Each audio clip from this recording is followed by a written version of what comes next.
میں نے اپنی پوری زندگی کے تجربے سے ایک بات تو سیکھ لی ہے کہ جلد بازی میں آپ اپنے آپ کو جلد برباد کر لیتے ہیں، یعنی کہ بے صبرہ انسان جو شخص ہوتا ہے وہ جلد اپنے آپ کو برباد کر لیتا ہے۔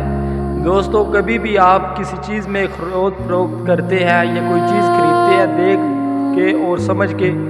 لے لینی چاہیے۔ یہ نہیں کہ یہ لڑکا یا کوئی بھی شخص ہو یہ جان پہچان والا ہے، اسی لیے میں کہتا ہوں کہ بعد میں